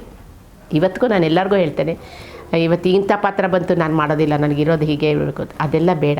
ನಿಮ್ಮ ಅಭಿನಯ ಜನಕ್ಕೆ ಮುಟ್ಟೋ ಅಂಥ ಒಂದು ಅಭಿನಯ ಕೊಡಿ, ಅದೇ ನಿಮ್ಮನ್ನು ನಡೆಸ್ಕೊಂಡು ಹೋಗುತ್ತೆ ಅಂತ ಸಾಮಾನ್ಯವಾಗಿ ನಾನು ಹೇಳ್ತಾ ಇರ್ತೀನಿ. ನಿಮ್ಮ ಡ್ರೀಮ್ ಪ್ರಾಜೆಕ್ಟ್ ಅನ್ನೋದು ಯಾವ್ದಾದ್ರು ಇತ್ತಾ? ಬಿಕಾಸ್ ಯಾಕಂದರೆ ಇಂಥ ಪಾತ್ರನೇ ನಾನು ಮಾಡಬೇಕು ಅಂತ. ಯಾಕಂದರೆ ಪ್ರತಿಯೊಬ್ಬ ಕಲಾವಿದನಿಗೂ ಅದೊಂದು ಸ್ಫೂರ್ತಿಯಾಗಿರುತ್ತೆ. ಯಾಕಂದರೆ ಹಲವಾರು ಸಿನಿಮಾಗಳು ಬಂದಿರುತ್ತೆ, ನಾನು ಈ ಒಂದು ಪಾತ್ರದಲ್ಲಿ ಕಾಣಿಸ್ಕೊಂಡಿದ್ರೆ ಚೆನ್ನಾಗಿರ್ತಿತ್ತು, ಸೊ ನಾನು ಈ ಪಾತ್ರ ಮಾಡಿದರೆ ಹೇಗೆ ಅನ್ನಿಸ್ತಿತ್ತು, ಹೇಗಿರ್ತಿತ್ತು ಅಂತ ಹೇಳ್ಬಿಟ್ಟು. ಸೊ ನೀವು ಆ ಥರ ಯಾವುದಾದ್ರು ಪಾತ್ರ ಮಿಸ್ಸಿಂಗ್ ಆಗಿದ್ದರೆ? ನಿಜ ಹೇಳಬೇಕಾದ್ರೆ ನನಗೆ ತುಂಬ ಅದೃಷ್ಟವಂತೇನೆ ಹೇಳ್ಕೊಡ್ತೀನಿ. ಎಲ್ಲ ರೀತಿ ಪಾತ್ರಗಳು ಮಾಡಿದರೆ, ಆದರೆ ಒಂದು ಪಾತ್ರ ಮಾಡಬೇಕು ಅಂತ ಆಸೆ ಇತ್ತು ನಿಜವಾಗ್ಲೂ. ಅದು ಪೊಲೀಸ್ ಕಮಿಷನರ್ ಪಾತ್ರ. ಯಾಕೆಂದರೆ ನಾನು ಒಂದು ಕಾಲದಲ್ಲಿ ರೈಫಲ್ ಟ್ರೈನಿಂಗ್ ತೊಗೊಂಡಿದ್ದೀನಿ. ಬೇರೆ ಬೇರೆ ಎಲ್ಲ ಥರ ಒಂದು ಇದಾಗಿರೋದು, ಸ್ಕೌಟ್ ಗೈಡ್ಸು, ಸೇವಾದಳ್, ಈ ಥರ ಎಲ್ಲ ಮಾಡ್ಕೊಂಡಿದ್ದವಳು. ಇದರೊಳಗಡೆ ಇಂಡೋ ಚೈನಾ ವಾರ ಆದಾಗ ಸಿವಿಲಿಯನ್ ರೈಫಲ್ ಟ್ರೈನಿಂಗ್ ಅಂತ ಹೇಳಿ ಸಿವಿಲಿಯನ್ಸ್ ಹೋಗಿ ಒಂದು ರೈಫಲ್ ಟ್ರೈನಿಂಗ್ನ ಕೊಟ್ಟರು. ನಿಜವಾದ ರೈಫಲಲ್ಲೇ ನಾವು ಇದು ಮಾಡ್ತಾಯಿದ್ದಿದ್ದು. ನಾನು ಅದರೊಳಗಡೆ ಲೇಡೀಸಲ್ಲಿ ನಾನೇ ಫಸ್ಟು, ಓವರಾಲಲ್ಲಿ ಸೆಕೆಂಡ್ ಬಂದಿದ್ದೆ. ಹಾಗಾಗಿ ನಮ್ಮ ಅವರ IGP ಅವ್ರು ಹೇಳಿದ್ರು, ನೀವು ಮುಂದುವರಿಸ್ಕೊಂಡು ಹೋಗಿ ಅಂತ ಹೇಳಿದ್ರು. ಅದಾಗಲಿಲ್ಲ, ನಡೀಲಿಲ್ಲ. ಅದು ಅಟ್ಲೀಸ್ಟ್ ಅದರ ನೆನಪಿಗೋಸ್ಕರನಾದರೂ ನಾನೊಬ್ಬ ಪೊಲೀಸ್ ಕಮಿಷನರ್ ಆಗಬೇಕು ಅಂತ. ಬಹುಶಃ ಅದಕ್ಕೆ ಕಾಲ ಮೀರೋಯ್ತು. ಇರಲಿ, ಆಸೆ ಅನ್ನೋದ್ರೊಳಗೆ ಒಂದು ಚೂರಾದರೂ ವ್ಯತ್ಯಯ ಇರಬೇಕಂತೆ. ಆವಾಗ ನಮ್ಗೆ ಅದೊಂದು ಇನ್ನೂ ಮಾಡ್ತೀನಿ ಅಂತ ಮುಂದುವರಿಸ್ಕೊಂಡು ಹೋಗ್ಬೋದು. ಓಕೆ, ಆಗಿನ ಕಾಲದ ನಟರಿಗೂ ಈಗಿನ ಕಾಲದ ನಟರಿಗೂ ಏನು ವ್ಯತ್ಯಾಸ ಇರುತ್ತೆ? ವ್ಯತ್ಯಾಸ ನೋಡಿ, ಮನೋಭಾವ ಅನ್ನೋದಿದೆಯಲ್ಲ, ಅದೇ ವ್ಯತ್ಯಾಸ. ನಮ್ಮಲ್ಲಿ ಮನಸ್ಥಿತಿ ಇದ್ದರೆ ಯಾವತ್ತಿಗೂ ಅವರು ಎಲ್ಲರೂ ನಿಜವಾಗ್ಲೂ ಹೊಂದಾಣಿಕೆ ಇಟ್ಕೊಂಡಿರ್ತಾರೆ. ಆದರೆ ಇಲ್ಲ, ನಾನು ದೊಡ್ಡ ಹೀರೋ ನಾನು, ಅಥವಾ ನಾನು ಹೀರೋಯಿನ್ನು, ಎಲ್ಲರ ಜೊತೆ ಯಾಕೆ ಮಾಡ್ಕೋಬೇಕು ಅಂತನ್ನೋ ಮನೋಭಾವ ಬಂದರೆ ಅದು ಹಿಂದಿನ ಕಾಲನೂ ಆಗಿರ್ಬೋದು, ಈಗಿನ ಕಾಲನೂ ಆಗಿರ್ಬೋದು. ಬಟ್ ಇವಾಗ ಸ್ವಲ್ಪ ಇದಾಗಿದೆ. ಎಲ್ಲರೂ ಒಂಥರ ಸ್ನೇಹದಿಂದ ವರ್ತಿಸ್ತಾರೆ ಮತ್ತು ಆತ್ಮೀಯವಾಗಿ ಮಾತಾಡಿಸ್ತಾರೆ. ಇವೆಲ್ಲ ಇದೆ, ಆಗಲೂ ಇತ್ತು, ಈಗಲೂ ಇದೆ. ಯಾಕೆ, ಅಪ್ಪಾಜಿಯವರು ಯಾವ ಕಾಲದವರು, ಡಾಕ್ಟರ್ ರಾಜ್ಕುಮಾರ್ ಅವರು ಎಷ್ಟು ಅಂತಂದರೆ ಹೇಗಿದ್ದೀರಾ ಅಂತ ಅದು ನಮ್ಮ ಪರಿಚಯನೇ ಇಲ್ಲದೆ ಅದ್ರ ಸಹಿತವಾಗಿ ಹೇಗಿದ್ದೀರಾ ಅಂತ ಕೇಳೋರು. ಅಂಥವ್ರನ್ನೆಲ್ಲ ನೋಡ್ಕೊಂಡು ಬಂದಿರೋದ್ರಿಂದ ಈಗ ಅಂಬರೀಷಣ್ಣ ಇರ್ಬೋದು, ಅವರು ಒಂಥರ ಮಾತು ಗಡಿಸಾದ್ರು, ಏನ್ರೇ ಹೆಂಗಿದ್ದೀರಾ, ಈ ಥರ ಅವ್ರನ್ನೆಲ್ಲರೂ ನೋಡ್ಕೊಂಬಂದಿರಿ, ಈಗಿನವರು ನೋಡ್ಕೊಂಬಂದಿರಿ. ನನಗೇನು ಎಲ್ಲೂ ವ್ಯತ್ಯಾಸ ಕಾಣಿಸ್ತಿಲ್ಲ. ಮನುಷ್ಯನ ಒಂದು ಆತ್ಮೀಯತೆಯಲ್ಲಿ ಒಂದು ಮಾನವೀಯತೆ ಇದ್ದರೆ ಖಂಡಿತವಾಗ್ಲೂ ಅವ್ರು ಎಲ್ಲರ ಜೊತೆನೂ ಆತ್ಮೀಯವಾಗೇ ಇರ್ತಾರೆ. ನಾನು ಹೇಳೋದ್ರೊಳಗೆ ಏನಾದ್ರು ತಪ್ಪಿರ್ಬೋದು ಗೊತ್ತಿಲ್ಲ, ನನ್ನ ಅನಿಸಿಕೆ ಇದು. ವ್ಯತ್ಯಾಸಗಳಿದ್ದೇ ಇರುತ್ತೆ, ಒಬ್ಬರಿಂದ ಒಬ್ಬರಿಗೆ ಎಲ್ಲ ವ್ಯತ್ಯಾಸಗಳಿರುತ್ತೆ. ಹೌದು, ಬಿಕಾಸ್ ಯಾಕಂದ್ರೆ ಎಲ್ಲರ ಮನಸ್ಥಿತಿ ಒಂದೇ ತರ ಇರಬೇಕು ಅನ್ನೋಂಥ ರೂಲ್ಸ್ ಏನಿರಲ್ಲ, ನಿಜ. ಅವ್ರವ್ರ ಮನೋಭಾವ ತಕ್ಕಂಗಿರುತ್ತೆ. ಅಂಡ್ ಈಗಿನ ಕಾಲದ ನಾಯಕಿಯರಲ್ಲಾಗಿರ್ಬೋದು ಅಥವಾ ನಾಯಕರಲ್ಲಾಗಿರ್ಬೋದು, ಹೀರೋ ಅಥವಾ ಹೀರೋಯಿನ್ಸ್ ಆಗಿರ್ಬೋದು ಅಥವಾ ಕಲಾವಿದರಲ್ಲಾಗಿರ್ಬೋದು, ನಿಮಗೆ ತುಂಬಾ ಇಷ್ಟ ಆದಂಥವ್ರು ಕಲಾವಿದರು ಯಾರು? ಅದು ತಪ್ಪಾಗುತ್ತೆ. ನಾನು ಯಾವಾಗಲೂ ಹೇಳ್ತೀನಿ, ಒಂದು ಮಗುನ ಸಿಹಿ ತಿಂಡಿ ಅಂಗಡಿ ಮುಂದೆ ನಿಲ್ಲಿಸ್ಬಿಟ್ಟು ಇದು ಬೇಕಾ ಅದು ಬೇಕಾದರೆ ಮಗು ಎಲ್ಲದನ್ನು ಆಸೆಯಿಂದ ನೋಡುತ್ತೆ. ಹಾಗೆ ನನಗೇನೋ ಬಹುಶಃ ನನ್ನ ವ್ಯಕ್ತಿತ್ವನೇ ವಿಚಿತ್ರವಾಗಿರ್ಬೋದೇನೋ, ನನಗೆಲ್ಲರಲ್ಲೂ ಒಂದು ಆತ್ಮೀಯತೆ ಕಾಣ್ತೀನಿ, ಒಂದು ಆ ಪ್ರೀತಿಯ ಸೆಲೆ, ವಿಶ್ವಾಸ ಹಾಗೆ ಕಾಣೋದ್ರಿಂದ ನನಗೆ ಯಾರಲ್ಲೂ ವ್ಯತ್ಯಾಸನೇ ಕಂಡುಕೊಂಡಿಲ್ಲ. ನಿಜವಾಗ್ಲೂ ಮಂಜುನಾಥ್ ಇದು ಹೇಳ್ತಾ ಇರೋದು ಸತ್ಯ. ನನಗೆ ಎಲ್ಲರಲ್ಲೂ ಒಂದು ಸಮತಾ ಭಾವ, ಸಮಾನತೆ ಭಾವ ಇದ್ಕೊಂಡಿದ್ದರಿಂದ ನನಗೆ ಯಾರಲ್ಲೂ ವ್ಯತ್ಯಾಸವೇ ಕಾಣಿಸಿಲ್ಲ. ನನಗೆ ಇಲ್ಲಿವರೆಗೂ ಪ್ರತಿಯೊಬ್ಬರು ನನ್ನ ಆತ್ಮೀಯರು, ಪ್ರತಿಯೊಬ್ಬರು ನನ್ನನ್ನು ಗೌರವಿಸ್ತಾರೆ, ನನ್ನನ್ನು ಎಷ್ಟು ಮರ್ಯಾದೆಯಿಂದ ಕಾಣ್ತಾರೆ, ಪ್ರೀತಿಯಿಂದ ಕಾಣ್ತಾರೆ, ವಿಶ್ವಾಸದಿಂದ ಕಾಣ್ತಾರೆ. ಇದೇ ನನಗೆ ಇಲ್ಲಿವರೆಗೂ ನನ್ನ ಹೃದಯದಲ್ಲಿ ತುಂಬಿಕೊಂಡಿರೋ ಭಾವನೆ.